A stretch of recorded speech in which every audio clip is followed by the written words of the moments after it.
Ale dáme a pani, tu slovenský Spider-Man a dnes sa pozrieme späť na túto stránku a urobíme si boj hororov.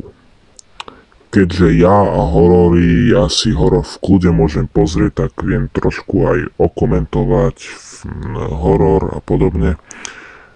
A mám to takto, lebo keď natáčam na obdĺžnik ležato, povedzme, tak to nevypadá moc dobre, nezmestí sa všetko. A tak, aby ste to krásne videli, tak to urobím takto. Takže bez ďalších zdržovačiek ideme na to.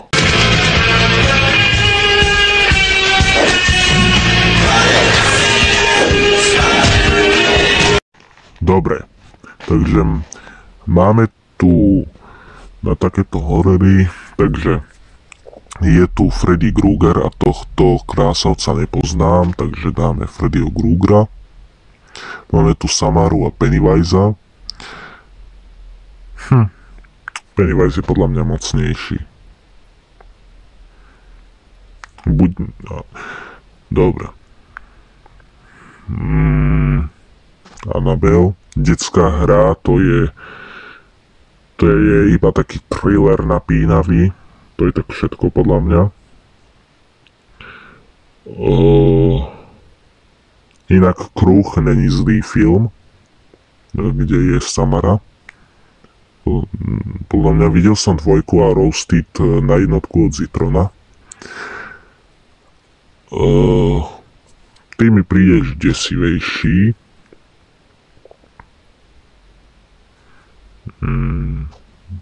Ty alebo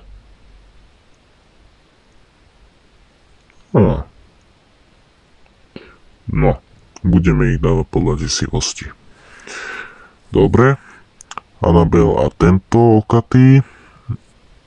Annabelle, nočná Annabelle, ty teba nepoznám, takže dáme Michael Myersa. Toto je Pinhead, ak som dobre počul, tak on má svet, v ktorom budeš do nekonečna mučený a nikdy nezomrieš. Takže vlastne získaš nesmrteľnosť, len budeš do nekonečna mučený. A tento pán napravo, kožená tvár, on je z Texaský masaker motorov pílov, ale tento mi príde mocnejší, desivejší, takže teba nepoznám, takže tohto.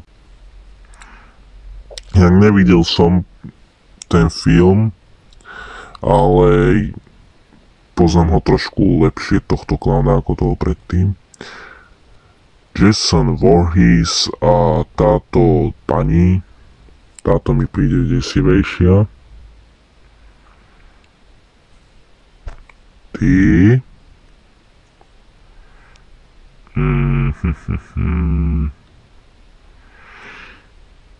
Dáme teba.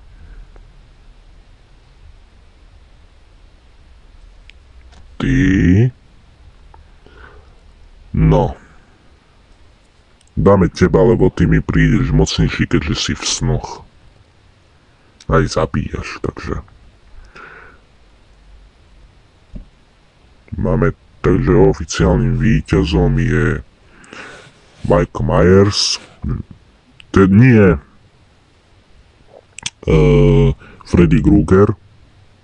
Dobre, takže ideme ďalej. No a urobíme si aj boj vo found footage hororoch, keďže ja mám found footage horory veľmi rád. Dobre, takže nepoznám, ale toto áno, takže toto je celkom dobrý horor. Cloverfield a Creep 2, Creep 2 nepoznám, ale Cloverfield áno. Nepoznám ani jedno, ale dám Creep, aj keď to vôbec nepoznám. Tu je problém. Grave Encounters, alebo ako sa to vyslovuje, ja neviem dobre anglicky, je výborný horor podľa mňa, ale Hell House v rámci svojho žánru je fantastický.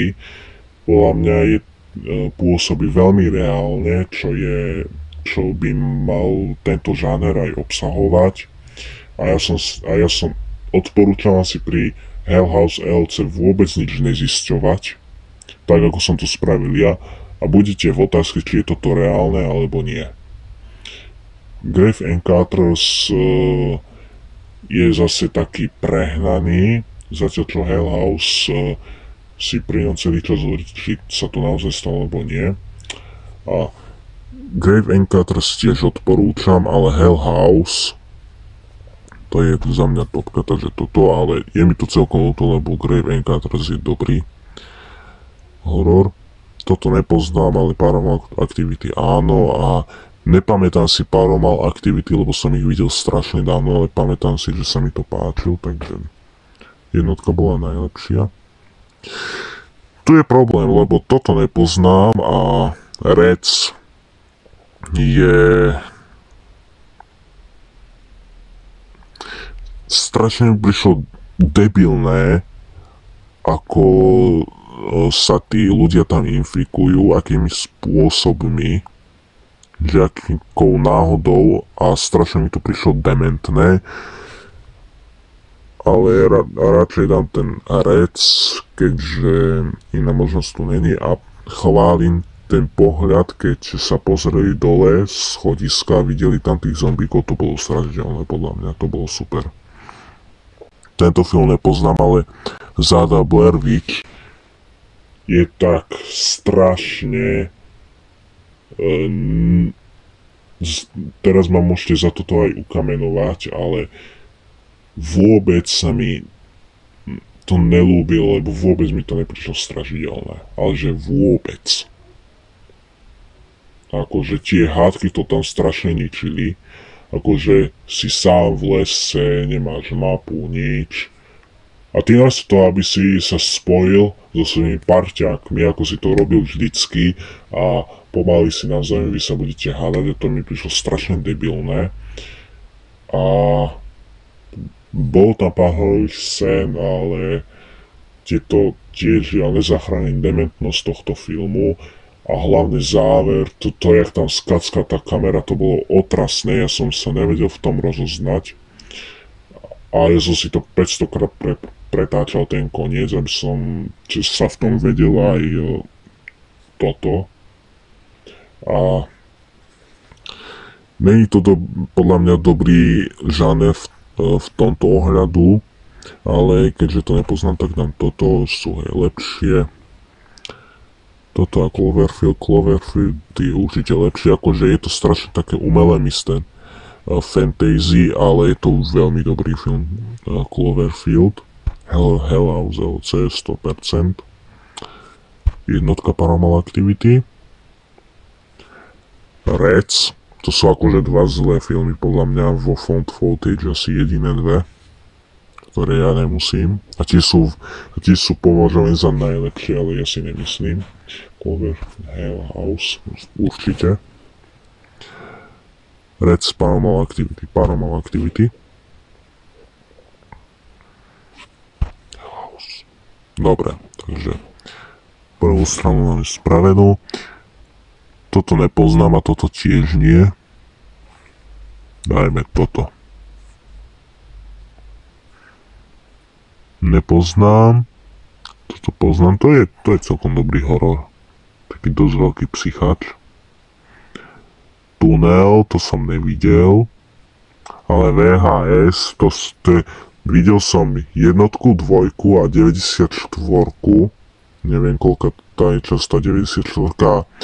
To sú také filmy, tie VHS, že nemá to mať žiadny potenciál, nič, je to proste horor a má si proste užiť horor.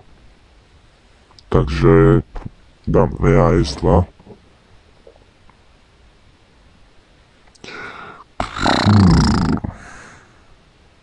Dám toto, lebo toto nepoznám, nebojte sa, pozriem si. VHS 1 a 2. Dvojka je podľa mňa lepšia. Veľmi tomu pomohlo tam, jak sa tí Japonci zbláznili zrazu. VHS jednotka je dobrá, ale dvojka mi príde lepšia. Ja nechápem, jak môžem pozerať takéto hlúposti.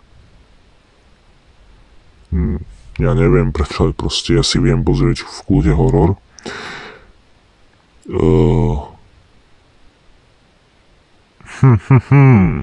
Toto mi príde také horšie, lebo tam je cítiť, že je to horor. Dobre, takže Hell House LC a VHS 2. Hell House LC. Zo všetkých týchto filmov mi všetky prídu, že sú strašne nereálne a proste tam není cítiť tú realitu. Proste vy sa neviete vžiť do toho, že toto môže byť reálne a strašne je to mysteriózne a podobné. Možno si povedať, že Ada Blair Witch vyzerá ako reálna, ale mne to prišlo nereálne v tom, že sa tam hádajú namiesto toho, aby spolupracovali. A doteraz som nevidel žiadny z týchto hororov. Ak nejaký, tak mi môžete napísať, ale proste Hell House mi prišiel ako jediný z tohto žánru, ktorý vážne zobral ten žáner tak, ako mal byť a spravil to realistické, keď si o tomto filme nič nebudete zisťovať a pôjdete si ho iba pozrieť. Verte, že ja som to mal tak, že som normálne uvažoval, či sa toto fakt reálne stalo, alebo je to výmysel. Nebudem vám hovoriť, ale toto je podľa mňa najlepší film Hell House LC v tomto žánri. Ale za mňa Hell House LC je najlepší horor v tomto žánri. No, nechcem naskočiť. Dobre, nechcem sa načítať. Dobre, takže dúfam, že sa vám video ľúbilo. Ak sa vám páčilo, dajte like. Ak sa nepáčilo, dajte like. Odber a zvonček ma tiež veľmi poteší. Ja som takto nechtiec. Môžete ma sledovať aj na mojom Instagrame. No a do ďalšieho videjka. Ahojte.